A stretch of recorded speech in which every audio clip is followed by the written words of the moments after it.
بسم اللہ الرحمن الرحیم۔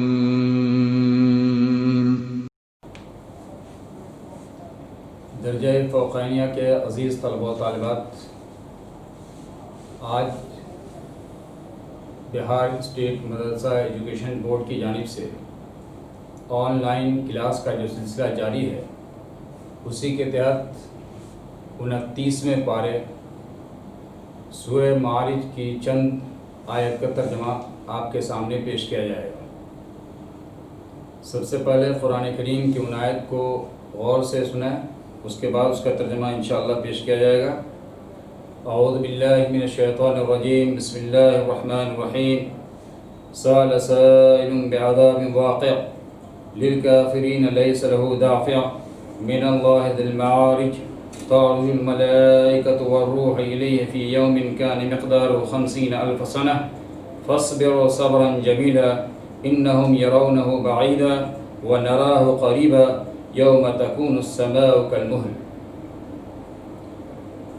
عزیز طلبہ،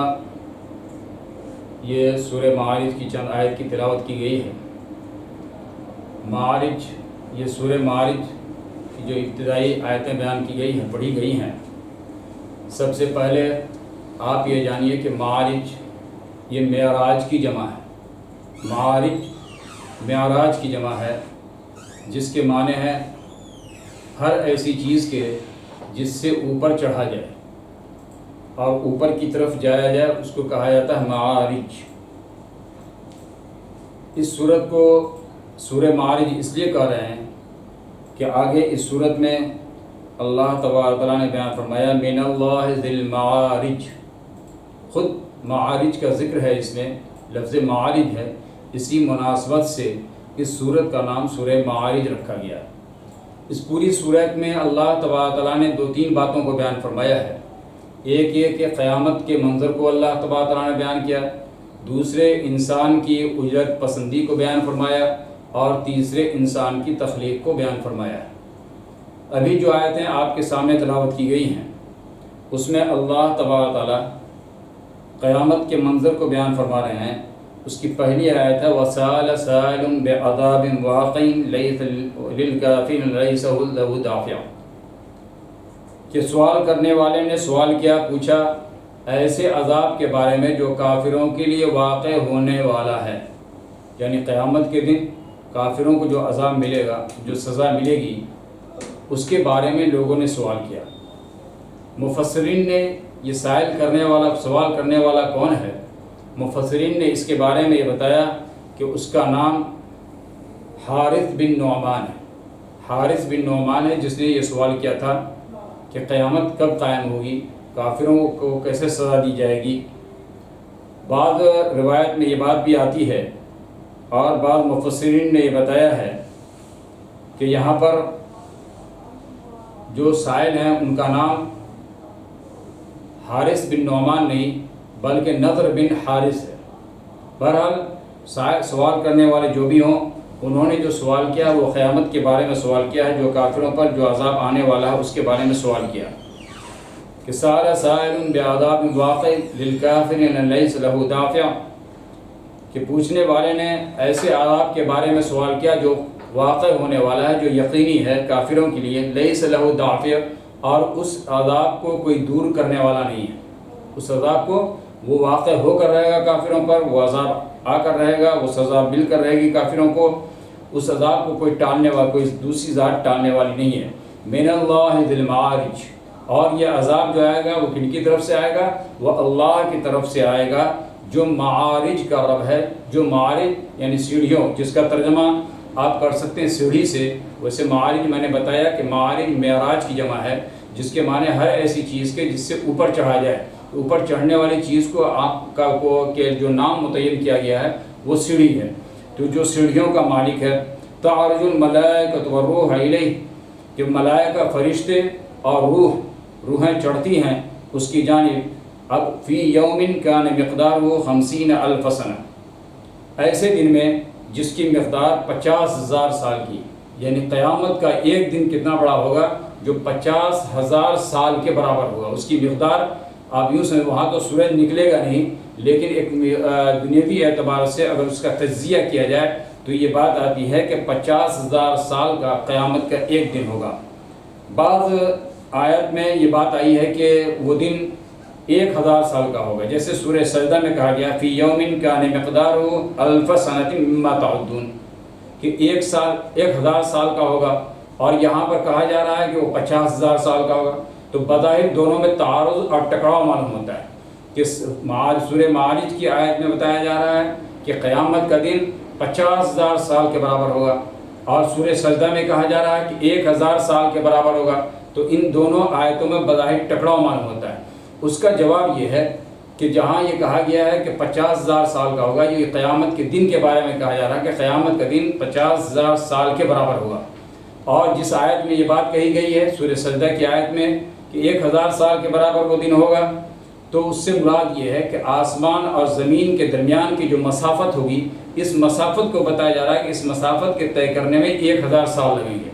تو اس اعتبار سے گویا کہ آسمان اور زمین کی مسافت کو بتایا گیا سورہ سجدہ میں، اور سورہ معارج میں قیامت کے دن کی جو مقدار ہے اس مقدار کو بتایا جا رہا ہے کہ اس کی مقدار 50,000 سال کے برابر ہوگی۔ اس اعتبار سے دونوں آیت میں بظاہر کوئی ٹکراؤ نہیں ہے۔ اب آگے اللہ تبارک تعالیٰ جناب محمد رسول اللہ صلی اللہ علیہ وسلم کو صبر کی تلقین کر رہے ہیں، کہہ رہے ہیں کہ فصبر صبرا جمیلا، آپ خوب اچھی طرح صبر کیجئے، آپ ذرا انتظار کیجئے، یہ عذاب تو واقع ہو کر رہے گا، یا آپ کی بات جو یہ کافر مشرکین نہیں مانتے ہیں ان کی سزا ان کو مل کر رہے گی، یہ لوگ عذاب میں گرفتار کیے جائیں گے، لیکن آپ تھوڑا ویٹ کیجئے، تھوڑا انتظار کیجئے، اور آپ صبر سے کام لیجئے۔ انہم یرونہ بعیدا، اب اللہ تعالیٰ فرماتے ہیں کہ یہ عذاب جو واقع ہونے والا ہے، یہ عذاب جو ان کو ملنے والا ہے، تو یہ کافر و مشرکین سمجھ رہے ہیں کہ یہ عذاب بہت دور ہے، یہ کب آئے گا عذاب، کب ہم کو سزا ملے گی، یہ سمجھ رہے ہیں کہ عذاب بہت دور ہے۔ حالانکہ اللہ فرماتے ہیں وَنَرَاهُ قَرِيبًا، ہم تو اس کو قریبی دیکھ رہے ہیں، قریبی وہ سزا ملنے والی ہے، قریبی وہ عذاب آنے والا ہے۔ یوم تکون السماء کالمہل، اب فرما رہے ہیں کہ جس دن کے اب قیامت کا دن کیسے قائم ہوگا، کہتے ہیں جس دن کے آسمان تانبے کی طرح پگھل جائے گا، آسمان تانبے کی طرح پگھل جائے گا۔ قیامت کا جب منظر ہوگا اس منظر کو آگے بیان کیا جا رہا ہے کہ قیامت کا منظر کیسا ہوگا، تو یہ آسمان ٹوٹ پھوٹ جائیں گے، زمین اور پہاڑ روئی کی گالوں کی طرح اڑتے پھریں گے، تو اسی منظر کو یہاں بتایا جا رہا ہے کہ یوم تکون السماء کالمہل، کہ جس دن آسمان تانبے کی طرح پگھل جائے گا، اور وتکون الجبال کالعہن، اور پہاڑ روئی کے گالوں کی طرح اڑتے پھریں گے۔ جس طرح سے روئی کا پہاڑ اڑتا رہتا ہے زمین پر فضا میں، اسی طریقے سے یہ پہاڑ بھی روئی کے گالوں کی طرح اڑتا پھرے گا۔ وَلَا يَسْأَلُ حَمِيمٌ حَمِيمًا، اور کوئی دوست کسی سے کچھ پوچھ نہیں سکے گا، کوئی پوچھے گا نہیں، کسی کو کوئی پوچھنے والا نہیں۔ حمیم کہتے ہیں بالکل گہرا اور جگری دوست کو۔ یہاں یہ مثال اس آیت میں یہ بتایا جا رہا ہے کہ جو جگری دوست، جو دنیا میں دونوں ایک دوسرے کے لیے اپنی جان کو قربان کر دینے کے بھی تیار تھے، ایسے موقع پر دونوں ایک دوسرے کو دیکھ بھی رہے ہوں گے، دونوں ایک دوسرے کو پہچان بھی رہے ہوں گے، لیکن کوئی کسی کا پرسان حال نہیں ہوگا۔ کوئی قیامت کے دن کوئی کسی کا پرسان حال نہیں ہوگا۔ ہر شخص اپنے اعمال کے وقت پسینے میں ڈوبایا ہوگا، نفسی کا عالم تو خود ہر انسان کا ہوگا۔ اس لیے کہا جا رہا ہے کہ لا یسأل حمیم حمیما، کوئی دوست کسی دوست سے پوچھے گا نہیں۔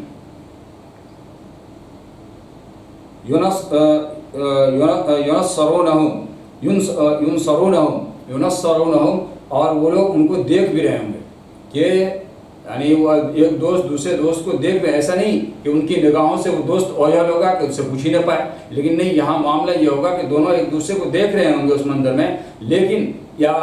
ہر شخص پر اتنی پڑی ہوگی کہ دوسروں کی فکر ہی نہیں ہوگی کہ اس کے بارے میں بھی کچھ حالات معلوم کریں، اپنے حالات ان سے بتائیں، کسی کو پوچھنے کو کوئی موقع ہی نہیں ہوگا، سب اپنے آپ میں ڈوبا ہوا ہوگا۔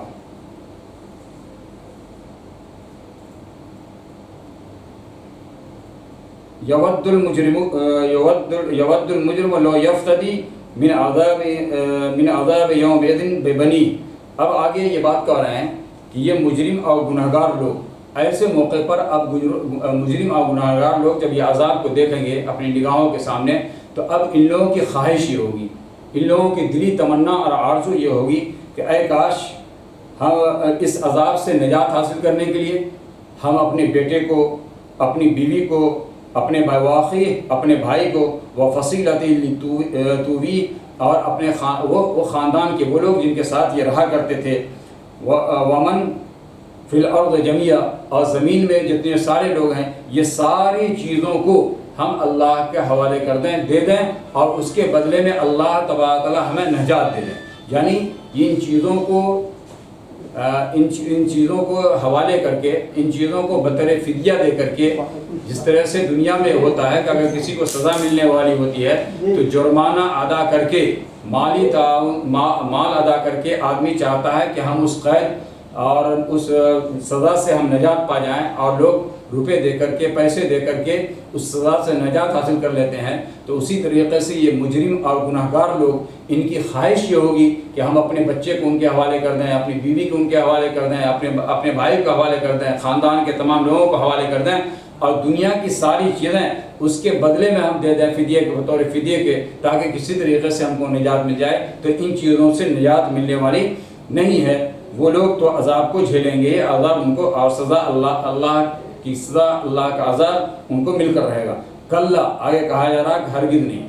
یہ چاہیں گے کہ فدیہ دے کر کے ہم عذاب سے نجات حاصل کرنا ہے، ایسا ہرگز نہیں ہو سکتا۔ انہا لظا، اور بے شک جہنم کی آگ تو دہکتی ہوئی آگ، جہنم تو دہکتی ہوئی آگ ہے۔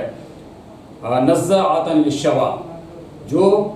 اور وہ آگ چمڑے کو جھلسا دے گی، چمڑا ادھیڑ دے گی، کہ چمڑا ادھیڑ دے گی۔ اس سے یہاں پر شوا کا لفظ استعمال کیا گیا ہے، وہ اس لیے، حالانکہ جسم کے جب جہنم میں ڈالا جائے گا، جہنم کے آگ میں ڈالا جائے گا تو پورا جسم تکلیف محسوس کرے گا، لیکن قرآن کریم کے آیت میں نزاعۃ للشوا کا لفظ استعمال کیا کہ اس کا چمڑا جو ہے ادھیڑ دیا جائے گا۔ چمڑے کو ادھیڑنے کا لفظ اس لیے کہا گیا ہے کہ سب سے زیادہ تکلیف جو محسوس کیا کرتا ہے وہ چمڑا ہی محسوس کیا کرتا ہے، اس لیے خصوصیت کے ساتھ اللہ رب العزت نے چمڑے کا ذکر کیا، چونکہ تکلیف زیادہ چمڑا ہی محسوس کیا کرتا ہے، ورنہ ہوگا یہ کہ ہڈی اور جسم کے جو اعضاء ہیں یہ ساری چیزیں تکلیف محسوس کریں گی، لیکن خصوصیت کے طور پہ چونکہ چمڑا بہت حساس ہوتا ہے، وہ تکلیف کو زیادہ محسوس کرتا ہے، اس لیے اللہ رب العزت نے خصوصیت کے ساتھ اس کو ذکر کیا ہے۔ عزیز طلبہ، آج کا سبق اتنا ہی، بقیہ آئندہ انشاءاللہ آپ کو اس سبق کے سمجھنے میں اگر کوئی دقت یا دشواری ہو تو آپ اسے کامنٹس باکس میں ضرور لکھیں، انشاءاللہ اس کا جواب دیا جائے گا۔